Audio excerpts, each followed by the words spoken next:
This is your Filipino radio experience in Las Vegas. PHLV Radio.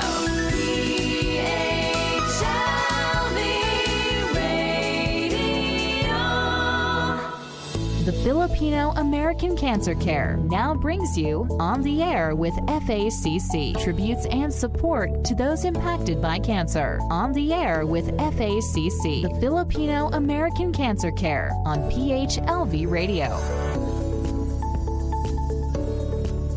Good evening, ladies and gentlemen. Magandang gabi sa ating mga kababayan dito sa Amerika. Good morning, Philippines. Magandang umaga, Pilipinas. It's Friday once again.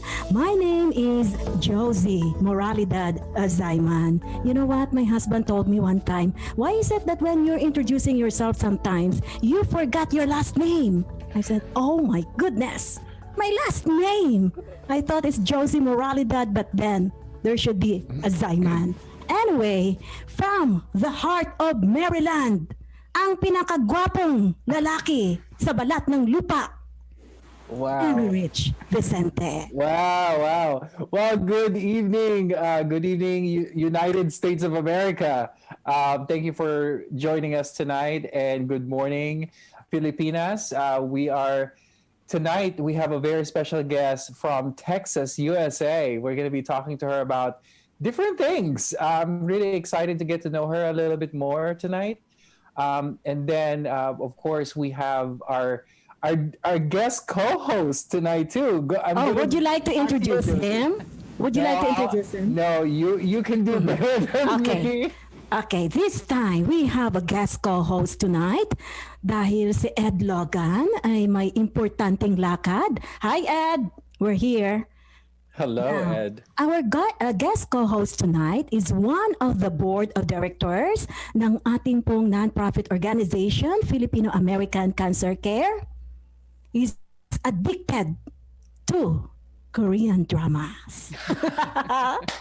Ang pinakagwapo galing sa New York City. New Yorker. Hi, Rocky Andal Brito. Hi guys. Good evening. Good morning sa Pilipinas. Happy to be here to guest co-host the show. Yes. Rocky, so pleasure for you to join us tonight. You know, one thing that I just observed, this is going to be funny.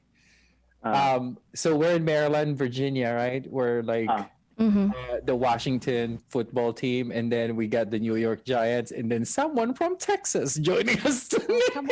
Yes, but before we introduce her, we're not going to be here tonight without this person behind the camera.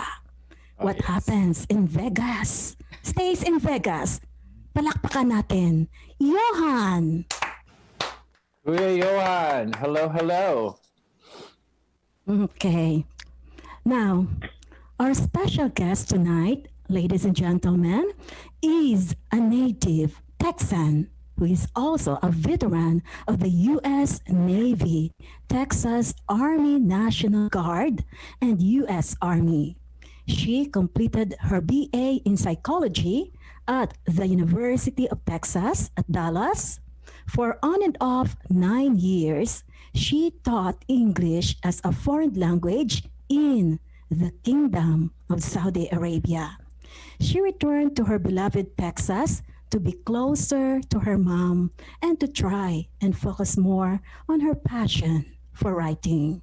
She is a proud parent of her Saudi-born cat, Spunky. She loves to travel and loves her family, friends, and carries God in her heart always. As a 3-time cancer survivor, she's currently battling her second recurrence. She has made it her life's mission to educate anyone and everyone. She is also the author of Hope Through Cancer, which is the story of her journey through cancer. Her future plans include writing a sequel to her first book, as well as writing about her life in Saudi Arabia. Lastly, she plans to continue advocating for more ovarian cancer awareness through social media and through her writing. Ladies and gentlemen, please welcome Hope Aguilar. Hi, Hope. Hey, happy to be here. Hi, guys. Hello, Hope. Hi, Hello, everybody. Hope. Welcome. Thank you. Well, can I go ahead and throw in the first question? Yes, go ahead, Emmerich. Well, Give it to me. well, let's go ahead and clarify to our listeners that Hope Aguilar, even though the last name is Aguilar, she's a non-Filipina last name ethnicity. Ethnicity, yeah. But she has multiple Plethora of other, yeah. And she loves Filipino people and Filipino food. Yes, very much so. Very much so. Absolutely. So my first question for you, who is Hope Aguilar? Just introduce us about you. Tell us a little bit about yourself. And by the way, thank you for your service because you were in the Navy, I appreciate it. as well. And, Yeah, definitely. Definitely. I loved my time in the military. Who is Hope Aguilar? And this show's only an hour, right? Like, so summarize. This is your night, Hope. Gosh, that's a good one. I'm just a gal sitting in front of a computer wanting to be loved. Do you know the reference? That's Yes. Right. Okay, good. I'm just an advocate. Like, I'm a lot of things. So I am a veteran. Loved being in the military. If I hadn't have hurt my back when I was in Germany in a vehicle accident while on a mission exercise, I probably would have retired from the Army. But, God had other plans for me, I like to think. And so I got out of the military and then started college and went into psychology. Always been somebody who likes to make people laugh and wants to do stuff to help people. So I kind of was torn on what I wanted to do after the military. Wait a minute. Speaking about you like to make people laugh, can you make us laugh? On demand? See, No pressure. you just did. Yeah. What did the one eye say to the other eye? I don't know. What did one eye say to the other eye? What? I don't know. No, I'm rich. No, the one eye said to the other eye, just between us, something smells. Oh, no. Oh my God. Nose. Nose. You didn't ask for non-corny jokes, so yeah. But I had a principal in Saudi Arabia who used to say you should be a stand-up comic, and so I don't want to get paid to make people laugh if that sounds funny. Like I don't want to do it on demand. I just like making people smile and laugh, and that's definitely, I think, what if you were to ask my friends who have known me throughout the years, that's something they'd probably tell you. I try to be optimistic and positive, and even when I was in the military, I had a job as a correctional officer, jailer. Like I've had serious jobs in law enforcement, but I've always tried to keep humor as a part of my personality. And then I went to college. Then I looked for a meaning in life, and I found it in teaching English as a second language, and that's what got me to Saudi Arabia. And I found out that I loved it a lot more than I thought I would. Why Saudi Arabia? Why not Asian country? Thinking about the same thing. Short answer, I was my savings was replenishing, and I was looking for jobs all over Japan, China, blah, blah, blah. And Saudi Arabia was bringing in teachers out of in droves, and they had tax-free. We'll pay for your housing. We'll pay for your flight. We'll pay for your visa. And it just met my monetary needs. But what kept me there was my love for the people. I really fell in love, even though as a Christian American woman, I fell in love with the people there, and they fell in love with me. And that kept me there on and off for 9 years. How long have you stayed in Saudi? On and off from 2009, and I returned at the end of 2018. Wow. Yeah. Wow. So you were actually there during the Arab Spring. I was. Yeah, 2010. So that's an interesting time in the middle. But it so wasn't, I used to be in oil trading. Okay. And I had to be adept in geopolitics, especially with Saudi Arabia. And I actually got an offer to be an oil trader in Saudi Arabia, but because I was money. Yeah, it was because it's like you said, it was tax free. Take care of all everything. these benefits, but I was just so afraid of the big cultural difference. So Yeah, I didn't yeah. take it. Well, you know what? I was too. And let me just tell you guys, I will never admit this in the court of law, but my first ever church by Filipinos was in Saudi Arabia. It was underground. So Yep. I Yes. decline to answer, anybody. I will not repeat that. And Yeah. it won't be in my book because, that's I want them to keep doing what they're doing, but there's so much love there, and the culture was different. But I was also military. I know how to adjust and to adapt, and you get surprised by how much the people end up loving you and being, you got other expats that you meet there, and just it kind of fulfilled my goal. I asked God, just let me make a difference. Let me make a difference. Yeah. And I have students to this day that say, you made a difference in our lives. And That's we'll never forget amazing. you. Yeah. And I was one of the first women to get their driver's license in 2018. Yes. Oh, wow. So you develop a friendship with Filipinos way back in Saudi Arabia, Yeah. Way back actually in Hawaii. Hawaii. Yes. Yeah, because I Talk worked to for us the about Honolulu. that. I worked at the Honolulu airport part-time when I was in the Navy, and the majority of the pre-board screeners, back when we were pre-board screeners and not TSA, were Filipinos. So, That's so true. so that's where I fell in love with Lumpia and or maybe San Francisco, because there's a lot of people from the Philippines in the Navy. Yeah. So, and I was also on Treasure Island, San Francisco, and there was a lot of Filipinos there. And so I've met since 1990s. I think that's when I was first introduced to the Filipino culture. So I think it's meant to be because you played basketball too, and Filipinos love playing basketball. Love it. Yeah. Have you played basketball with any Filipino folks? Boys. I played with the boys. I played with the boys because I always, I was okay. So I would play with 9 guys, and it was me. And one of them dislocated my shoulder trying to get the ball. And he felt like he broke my arm, and I told him it's okay. And I just popped it back in, blah, blah, blah. And I was fine. What? So just, I've always been a tomboy. So, sports was always my thing. So, but I've never played with the females. No. So, well, hopefully, at one point, my niece and you get a chance to meet because she's in Colorado. She plays basketball, and she's a senior in high school now. And we're talking to her like, get a scholarship, college ball, female, women basketball. But we'll see. tell her join the military. Play basketball for the military. Yeah. Yeah. Okay. Now let's talk about your cancer journey. Okay. Yes. Yeah. When were you diagnosed and at what age? How was the cancer initially detected?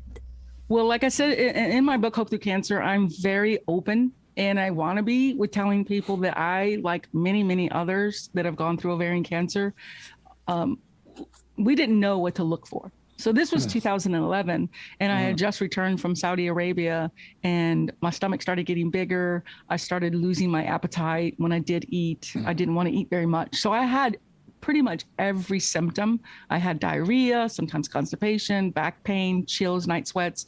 And for people who are sexually active, they get pain during sex as well. So there are so many symptoms, but they mask other diseases like irritable bowel syndrome and things of that nature. So you miss it.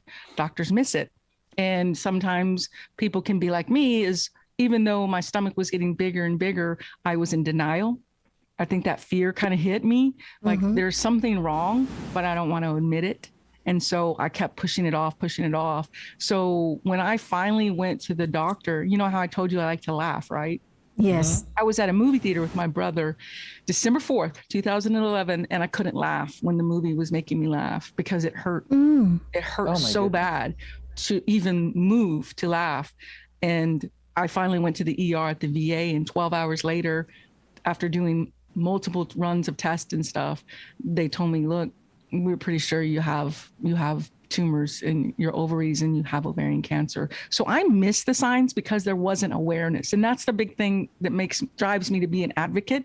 And is to tell people, look, you've got to listen to your body, because our body talks, right? When we're hungry, it tells us we're hungry. When we're sleepy, and don't take it for granted. Don't, definitely. And don't be in denial because you're scared more than anything. I kind of had that mindset. Were you in denial at that time? Yes. And that's one of the chapters is called denial. My mom knew. My mom was like, hope your stomach's getting bigger. I'm 5'11". I hold my weight very well. But by the time I went to the doctor, she said, you look 9 months pregnant. I had 8 liters of fluid built up in my stomach. 8 liters. Oh my goodness. And I was in denial. Like, I just need to go jog. There's nothing wrong, like I'm okay. Because you think you were healthy. Yeah. I mean, I was a jogger. I was, but I didn't eat well. That's another thing something I talk about. But I basically missed all the signs. Nobody had talked to me about it. I never heard about ovarian cancer in college. I never heard about it in high school. I never heard about it at my job. All we hear about is breast cancer, breast cancer, which is wonderful. Don't get me wrong. We continue to need that advocacy. My grandmother died of breast cancer. So we need that. But do you have a family history of cancer? No, we have cancer, but not ovarian cancer. So my great grandmother died of breast cancer, a cousin of stomach cancer, cousin of cervical cancer, but ovarian was just out of nowhere. And like I said, if you don't know about it, how can you address it? And even doctors miss it. And my doctor said that it may have been back as far as June when I started having symptoms, and I didn't go to the doctor until December. So suffice it to say, I was a 3C. I was late stage when they found me. I was almost What was stage in 4. your mind? Sorry? What was in your mind? What was in your mind when your doctor informed you that you have massive tumors in your ovary? That I read about too. So because it took 12 hours and the doctor was not addressing this, like I'm sitting in my bed and I'm looking in the glass window and watching him, and he won't give me eye contact, kind of like body language. You kind of know there's going to be some bad news coming, and the nurse, and I asked the nurse, I said, when's the doctor going to talk to me? And she looked at me with pretty much, it's like tears in her eyes, and said, you're so young. And I was like, well, that doesn't sound very promising, to myself. So I went into the bathroom and I literally got on my knees and I said, God, I don't know what this news is going to be, but just give me the strength that no matter what that doctor says, that I'm going to show strength, that I'm not going to be other than strong. And it's okay to be weak and it's okay to cry and all that. But I just needed that for myself. I was there by myself. Nobody was there at the ER with me. And I got up, washed my face, walked out. Within an hour, not even, he came back, and that's what he told me. He said, you show massive tumors on both your ovaries that we suspect ovarian cancer. And I took a deep breath and I just said, okay, what's next? Did you tear up? Did you tear up? Sorry? Did you tear up? Not even. Now, after the bathroom, I didn't. And I did a little bit on my drive home when I called my mother, because it was 5 a.m. the next day. And she was like, my mother's always been such a strong Christian. And she was like, it's okay. We're going to get through this. You're going to be all right. And that was my motivation. That, she was my rock. Yeah, right. And I needed that strength for myself. Again, people might cry and they have the right to do that, but I needed to be strong for myself and to show that doctor, look, I think they were surprised that I hadn't just bawled and cried and stuff.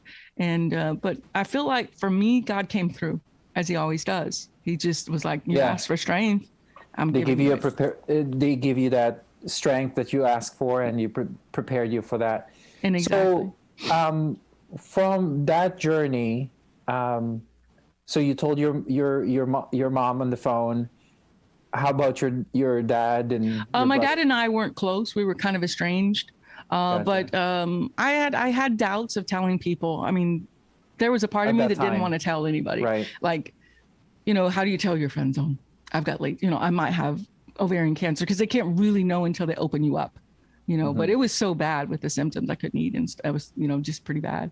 And I just was like, but I need that support, because my friends are like, my mom always said, you've been blessed with so many good friends. So my mom and my friends were like, have always been kind of like family.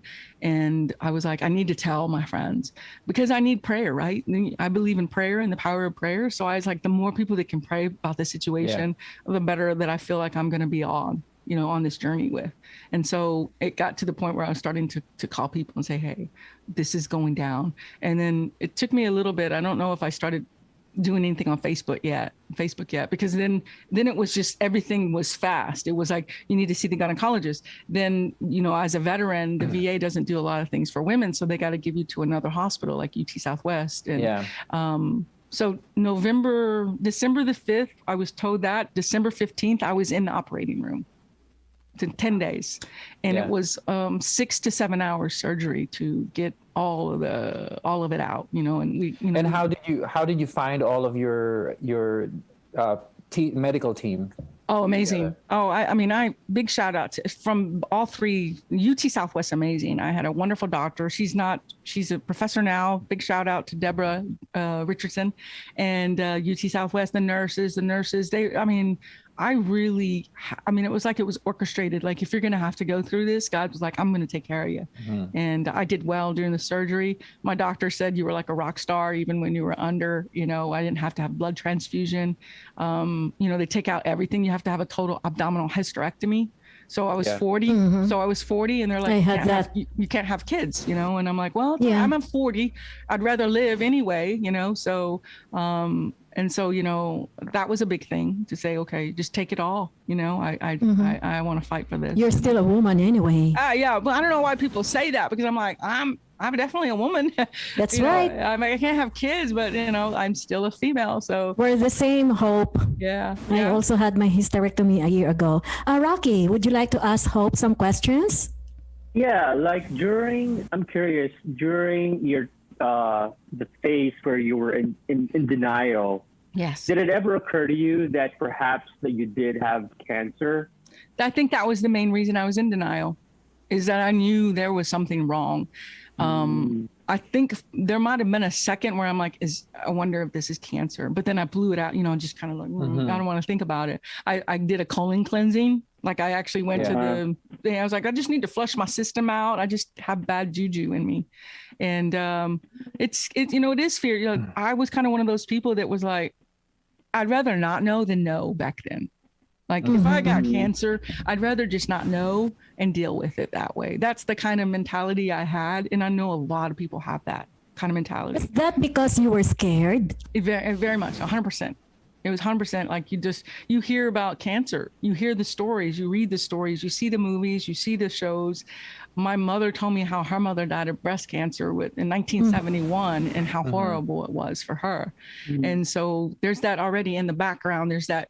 I think all of us kind of have that fear of cancer that we might not even be conscious of. So, yeah. Hope, before I was diagnosed with breast cancer, I don't want to see any commercials on TV about cancer. I don't want to talk about cancer. I don't want to read any stories about cancer. But now, every day, my mind is always thinking about cancer. Yeah. In a whole different way. In a whole different way. Yeah. Advocacy. It's all about advocacy, and it's a life mission of mine. I love my writing. I want to do writing outside of cancer, but I wear teal. I wear a bracelet that's the color teal because this is the color for gynecological cancers. Yes. I have the hat, and this shirt right here, a good friend of mine made this shirt that says, I don't know, for a second. It says, I fight back with 2 boxing gloves. And it's a mentality, a strong mentality. The teal ribbon. I love it. The ribbon and the teal ribbon. It's just something that, some people, when they go through cancer, they never want to talk about it again. It's too emotional. It's too hard on the heart. And no doubt, there are times when, if I'm talking about it, I get teary. Because it's still an emotional trauma. It's PTSD. I mean, we can have post-traumatic stress disorder, but at the same time, I never let that get to me, because even if I just help one person, it's worth it.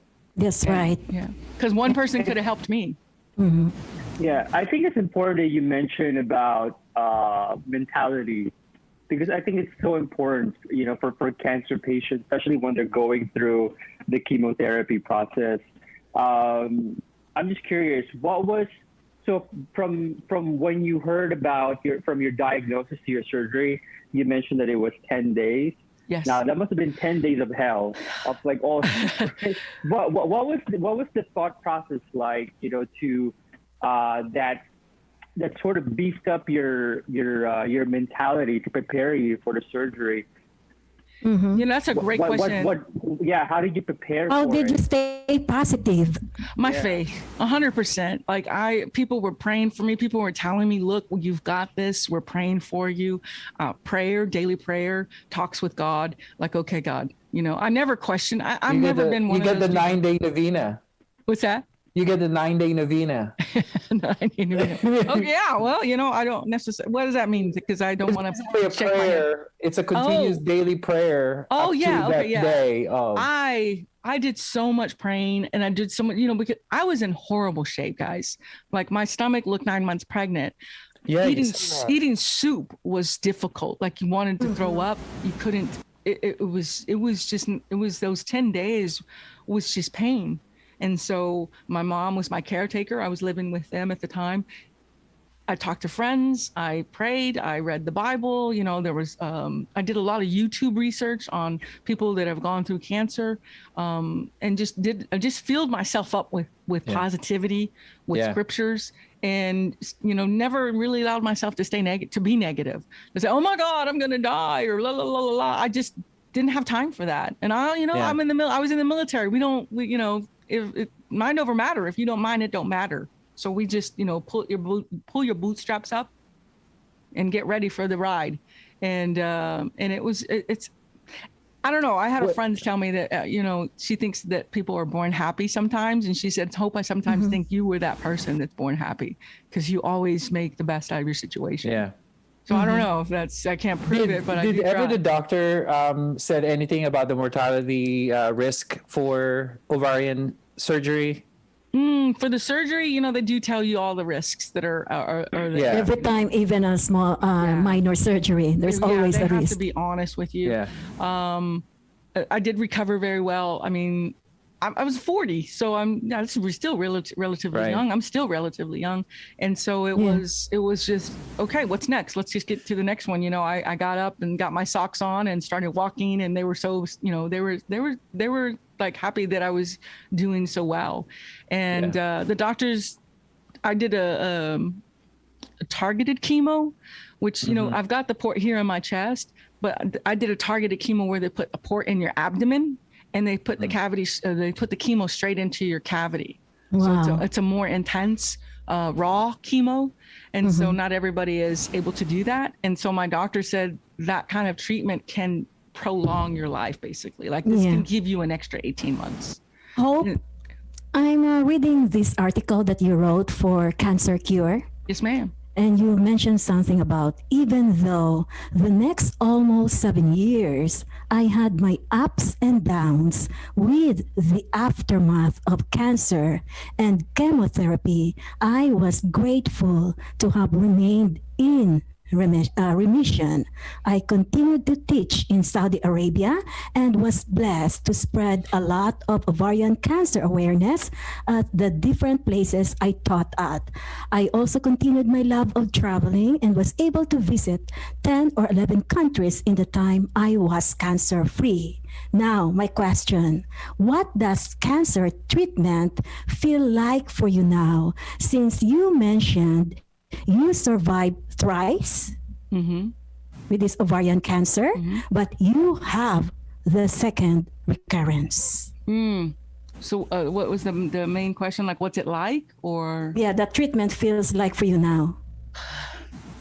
Well, at the end of the day, it's still chemo, guys. So it's not fun. I mean, it's a different chemo, the one that I'm on, because Josie, chemo causes a lot of side effects and aftermath of your bones and your joints, depending on the type of chemo. So this new chemo is called, they nickname it the Red Devil because it's literally red and it is harsher on your body. But God is so good because I've just completed 3 cycles and here I am talking to you guys, smiling, and I walked the other day. But there are times where I'm just all of a sudden get this wave of fatigue. And then there are times where my muscles hurt. I have a lot of neuropathy in my fingers and my toes. And I don't know if you know a lot about neuropathy, but it's not fun.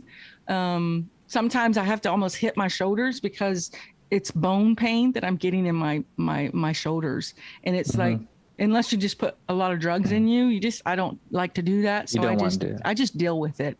And so it's learning to do more adjusting and adapting, I suppose, and going, okay, I have nausea, I have fatigue, I have bone pain, I have nerve pain, I have this, but I'm still able to get out of the bed. I'm still able to walk. I'm still able to talk. I have mouth pains right now. I have to actually take mouthwash that numbs my mouth because I get like lesions and stuff in my tongue and my mouth and my lips, and it makes it difficult to talk at times because it's painful. And so I'm dealing with all of that, but I don't see it as like horrible because there are a lot of women right now fighting this cancer who can't get out of bed or are put on hospice. And here I am 9 years later, on December makes 10 years, and I'm still standing, as Elton John would sing, you know. And so it's not fun. It's not an easy journey, but it's one that I continue to move forward in and continue to trust God that he's going to keep me going. Was there a time you questioned God? No, not for cancer. When my mom died of COVID-19, there was a time like, why her? But there was never a time where I said, why me? Because I read a story a long time ago, and it's a true story I read, where the lady questioned God, and then he said, why not you? You know, are you better than any of my children that you shouldn't get this? And so that stuck with me 20 years ago. So I never asked God, why me? And if I did, I wouldn't stop asking him, because my cat died in October. My mom died in November. I got cancer again in November. I got shingles, guys. I'm just recovering from shingles. 2 weeks ago. And it's just been one thing after another. And I could get caught into that. Why me? You know, why? When is it ever going to stop? Right. But again, there are people who are out there that have it 5 times worse than me. And so there's a lot of people waiting for you to listen, to learn from you. So I like to be. There's a purpose. There's always a reason. I have to believe that. Good, bad, or ugly, there's always a reason. And if I can say, look, you know, I'm no better than you, but I know how to just say, you know what? Use me, God. Use this experience and help me wherever I can be of use, and to go through this until my dying breath. So that's kind of like, you shared with us earlier that you lost your mom 4 months ago, and yes. We are very sorry to hear that. Thank you. For your loss and for your family. And now you said your stepfather stepped up really, really well in helping you out. Yes, my stepdad. And we weren't always that close. You know, my stepdad, he came into my mom's life when I was almost 17. You know, I've already gotten used to being my mom. That's my mom. You know, why do you want my mom? You know, and I was like, okay, Mom, do you love him? If you love him, I'll accept him, you know? And so we weren't always that close. You know, I'm a Democrat, he's a Republican kind of thing, you know? Yeah, nice dinner conversations.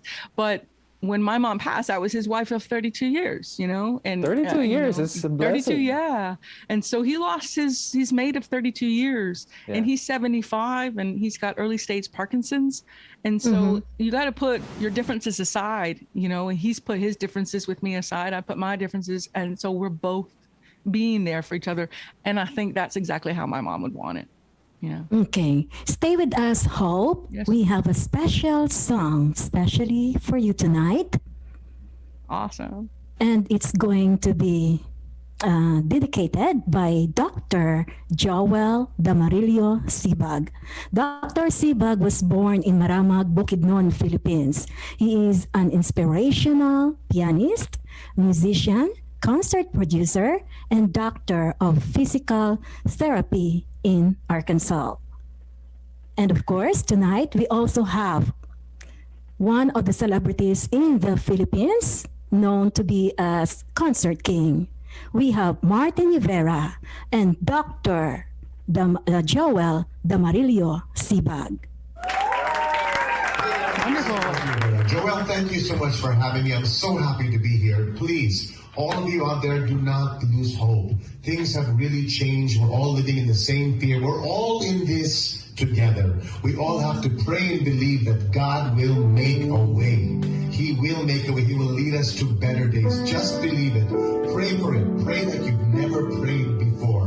God is in control.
Beautiful. All right.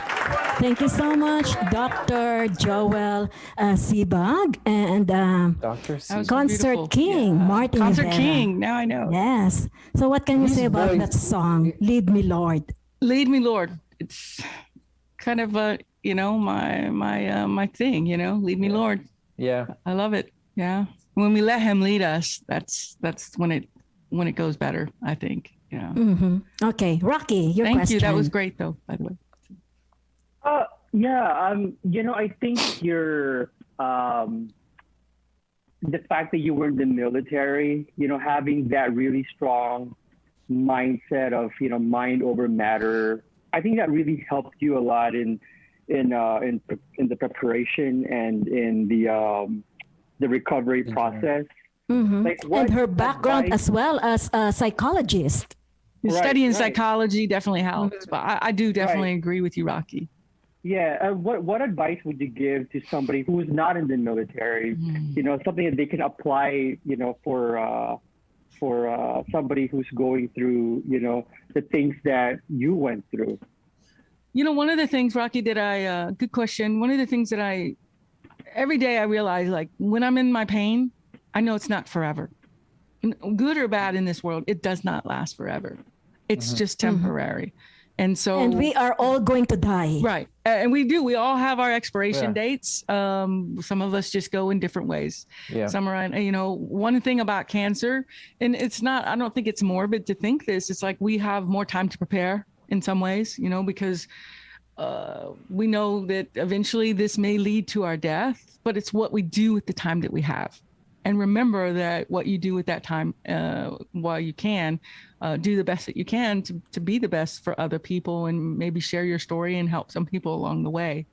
But nothing lasts forever. So that's what I learned in the military. When you're in boot camp, basic training, when you're going through, all these push-ups and all these sit-ups and, you're being yelled at and screamed at, it's not going to last forever. They're eventually going to stop yelling at you and you're eventually going to not have to do as much. But I learned that at a young age. My mother was my mentor, really, in a lot of ways, because she was a single parent of four people who happened to be her children. So she had to do it on her own most of her life until she met my stepdad. So I was almost 17 when she met him. And so she taught me at a young age, like, there's nothing you can't do. Just keep pushing. And that's even before she found her faith. She was always just that way. She's a strong woman. And so I got that example at an early age. And then as athletes, we have to push our boundaries with basketball. And I was a high jumper. And, you have to learn to push past that pain, right? No pain, no gain. And so that helps me. And then you have my faith. I found the Lord, or He found me rather, when I was 13. And I started to, have that faith as a Christian of like what Jesus went through and how He went through it first, and then you had the military. So you got my mom, you got the athletics, you got the faith, and you got the military. And then you top it all on with the cherry on top that my name is Hope. And so I think that's what's part of who I am. And I'm not perfect. I've got my flaws. I've got my moments where I just want to stay in bed, but then I just say, get out of the bed. Get out of the bed, because you stay in bed, you can end up continuing to stay in bed. And then that's learning in psychology. That's when you bring in that depression. And so get out, smell the roses, go outside, get some fresh air, open your blinds, get some sun on you, and then just keep moving forward. I like how you picked some of your stages in life lessons, put it together, and give you that foundation that you're standing on now. I had to go through all of that to be where I'm at today, I think, Now, you mentioned earlier that you're going to share with us a story regarding, is that, Josie, you started a conversation earlier. Was that regarding your brothers and sisters? The names? With my name, Hope. Yeah. Yes. So the story is... I have my... You got your tissue? Yes, I do. Well, like I said, my mom was a single... So let's go back to 1971, which is the year I was born. And my mother was losing her mother to breast cancer. So she's 20 years old. Mm-hmm. My dad, unfortunately, was going through his own rebellious stage. So here she is at 20, having her third child with a dad that doesn't want to be necessarily a dad. And so she's divorcing him. She's going to separate from him as her mother dies from breast cancer. And now she's going to have a kid, a third child, with no more than an 8th grade education. I mean, my mom, talk about like being hit with a lot of hard struggles in life. And so when I was a month early, I was supposed to be March baby, and I came a month early, surprise, and they had a name for me. But when we were in the hospital, my mom, I was an hour labor, any mom's dream, an hour labor. And I popped out and the nurse said, what do you want to name her? And my mom swears, she would swear to you that God whispered hope, because with hope, things can get better. So despite everything. So, and there I is. That's how my name came to be. Yeah. So, and if she was here, she'd be like, yes, that's exactly what happened. It wasn't in my imagination. God whispered hope in my ear. Name her Hope. So, and now, speaking about your mom and other family members, sure. What did your friends or other family members do or say that meant the most to you now as a cancer survivor and a patient? You know what? I'd go back to one student. I had a student, because I was already in Saudi and I came back after 2 years, and students found out that, you know, Teacher Hope's got cancer, you know, and they were very sad about it. And one emailed me, and this will always stay with me, because she said, as I'm typing this email, I'm crying. And she said, Miss, or teacher, because they called me teacher there. Yeah. Teacher, you must live by your name. You must live by your name. Oh my gosh. And I mean, I started bawling, you know, and that just hit me and it resonated with me. And I tried to live by my name. It means so much, doesn't it? One word. That one 4-letter word has a lot of power. And I'm blessed to have that as a name, you know. And so that student, to this day, I always live by your name, Hope. You know, if I'm ever having a down time, I just try to remember Hope, you know. That's my name, and I'm going to try to live by it as much as I can. And then other family and friends, you know, they're just like, we're praying for you. We're putting you in our prayers. I had a British friend said, look, they're praying for you in a British accent in England. And other people were saying, you're getting, Muslims were praying for me. Hindi were praying for me. You know, atheists were telling me, look, Hope, I know you're a strong person. You have a strong faith, and you're going to make it. And that positivity that was just thrown out left and right from everywhere just motivated me. And in some ways, guys, it's like I didn't survive or still continue to survive for just me. I do it for them too, because I know that they have faith in me and faith in God, but I wouldn't want them to be sad. You know, I don't want to make people sad. I want to make people laugh. So me not being here would make people sad. So I've got to fight even more. So that's kind of how it is. Yeah. Do you still have hopes and dreams? Yes. Oh gosh. I've been blessed to see 25 countries so far, but I haven't seen the Philippines. Oh, you have to go there. I mean, yeah. You know, looking at your screen. Wait a minute. You say that one of our listeners, Ria GS, says, Hope, you will visit Manila once everything is okay, no more COVID, to give encouragement to some ovarian cancer patient like her. Oh my gosh. She's preparing for surgery. Oh my gosh. I would love to visit you, because I know you're going to make it. And I will go to Manila. I would happily go visit. And that's my plan. That's one of my plans. Our ambassadress. I will. I'll be the non-Filipina ambassadress. You're going to be an adopted daughter of I will take that Filipinas. proudly. I will take that proudly. So traveling is definitely such a passion for me. And if I can travel and share my awareness and I do, I'm pretty sure I always have like a card somewhere around that says, oh, hey, I mean, I met a lady in the Netherlands or in Turkey, and I shared a story over coffee about, and I was only a year out from cancer, and she's crying there at the coffee shop saying, thanking me for sharing my story. And we've still managed to stay in touch to this day. And so traveling is a passion of mine. Of course, of advocating for ovarian cancer like I'm doing now. I'm so happy to be doing this with you guys. So thank you. I will say that a lot of times.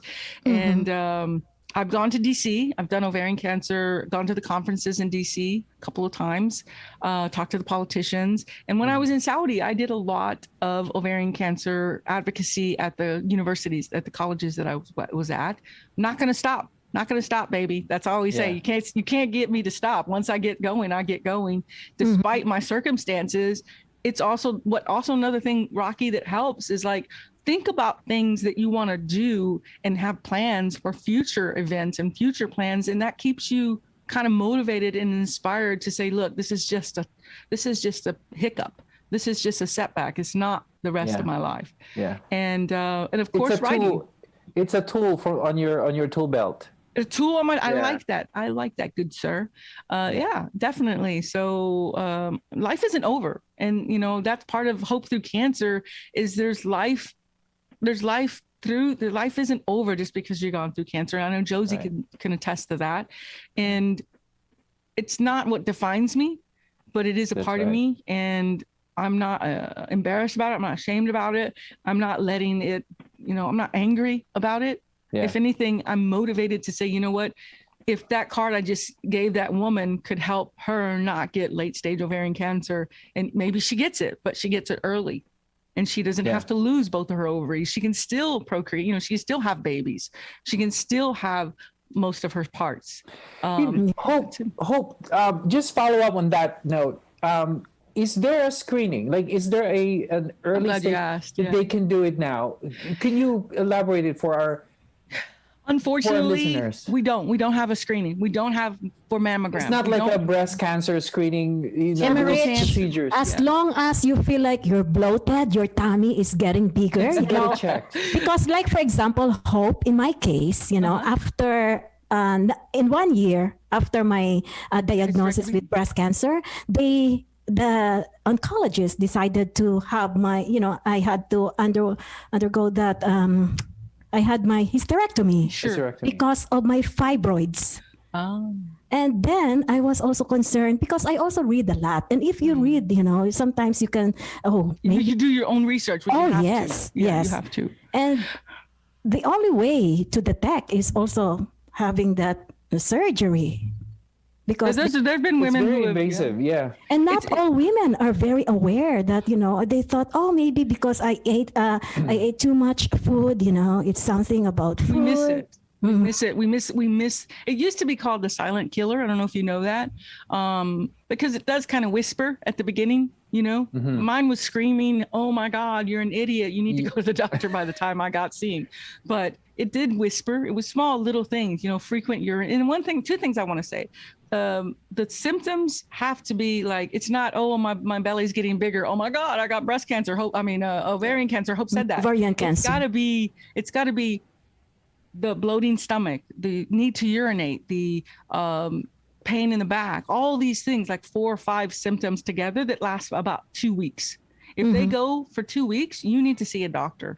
And you need to see a doctor pretty soon. And so that's very, very important to say. We have 8 minutes on our radio show. Sure. I just wanted to ask you, did it metastasize to any parts of your body? Thankfully, that's what's keeping me probably here. Even though it was late stage, it didn't go into 4 because it didn't go into my lymph nodes. And it's always stayed, even this last time, it's always stayed in that area where it was originated. When they got the tumor, they removed the cancer in November, and it was right in that original area. So by the grace of God, I'm just so happy because that's key, is it doesn't metastasize. And so far that's where it stayed. And that's, I think, also why I'm doing so well, just doing so well. 10 years, it'll be 10 years in December. So tell us about your GoFundMe, Hope for Hope. Yeah, thank you. So because of the situation, COVID-19, I haven't got the vaccine, I got shingles. I'm very vulnerable, very susceptible to getting sick. And my job was driving for Uber and Lyft. Okay. So I loved it. I loved driving for Uber and Lyft. It was amazing to get to talk to people, meet people. But the doctor was like, you probably shouldn't go out there and, put yourself in that situation, because at the end of the day, underlying health condition. Yeah. And, and especially until I get the vaccine, which the shingles put me back. So I've got a GoFundMe that's Hope for Hope. I think that's the name of it. Hope for Hope GoFundMe. And it's just to help by the glory to God, I'm a veteran, so I don't have to pay for my medical stuff. I'm been blessed with that. It's just like I live by myself. I don't even have a mother anymore, and I just little things like electric bill and this, and because it's supposed to, I'm supposed to take treatment until June.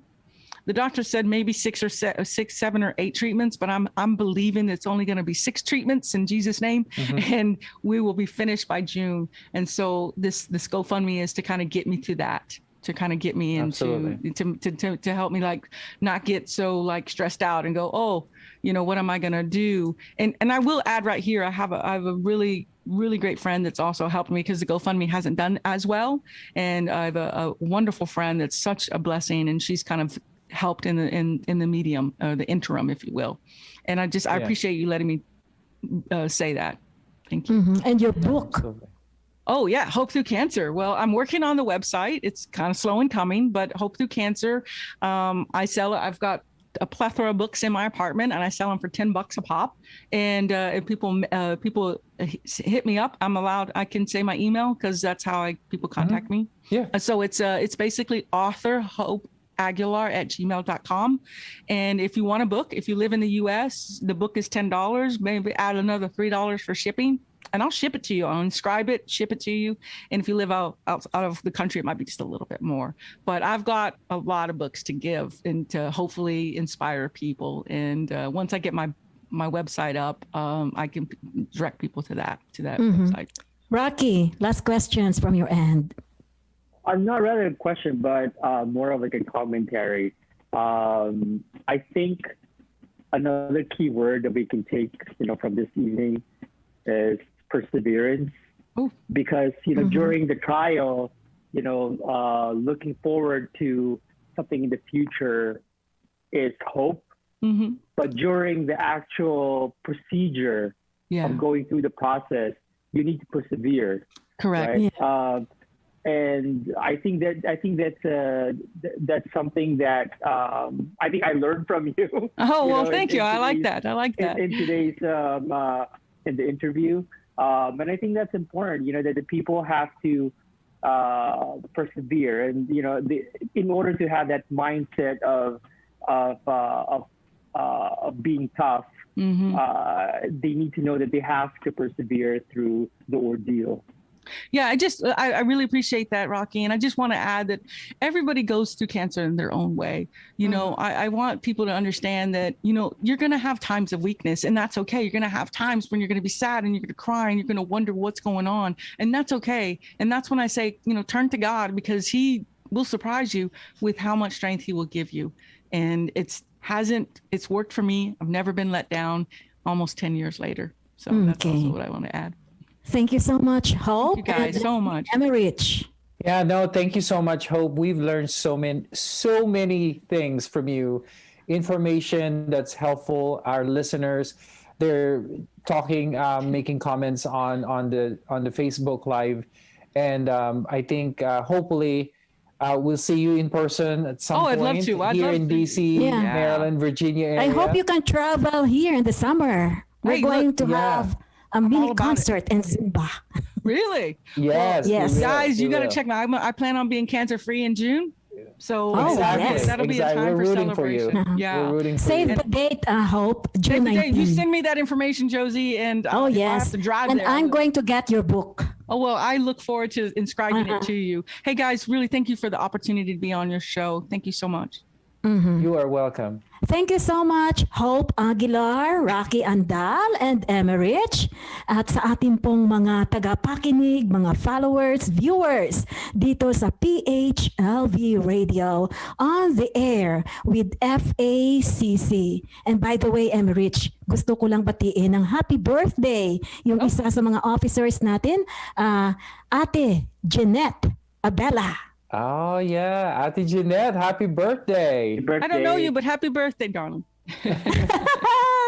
Hope, when you come here in DC, you know what? We're going to make some Filipino food for you. Oh, yes. Okay, I'll be there tomorrow. I don't know. I'll find a way. You can stay here at my house. All right. Absolutely. You have plenty of places that you can stay at. You can stay also at Emerich House. And then when you go to New York, have you heard about Jollibee?